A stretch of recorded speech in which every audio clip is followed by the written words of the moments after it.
విందు ప్రధానికి అసలు అద్భుతం జరిగినట్టు తెలిసిందా, తెలియలేదా? అస్సలు తెలియదు. He had no clue. అలాగే అసలు ఆ రోజే అతనికి తెలియదు, ఆ తర్వాత కూడా తెలిసి ఉండకపోవచ్చు.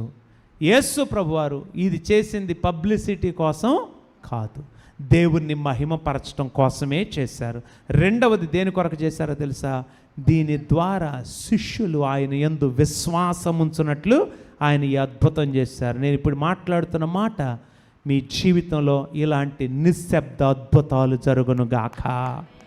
సైలెంట్ మిరకల్స్, సైలెంట్ సైన్స్ మీ జీవితంలో దేవుడు చేయడానికి సిద్ధంగా ఉన్నాడు. మీరు సిద్ధంగా ఉన్నారా? జరిగించుకోవడానికి విశ్వాసంతో ఉన్నారా? విధేయతతో ఉన్నారా?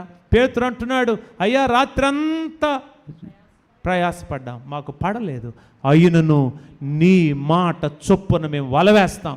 100% immediate response and immediate obedience. నీ జీవితంలో దేవుని వాక్యానికి లోబడతావా?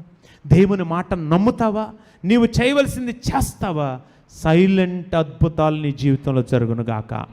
Not only silent miracles but also salient మిరకల్స్గా మిరకల్స్ మారునుగాక.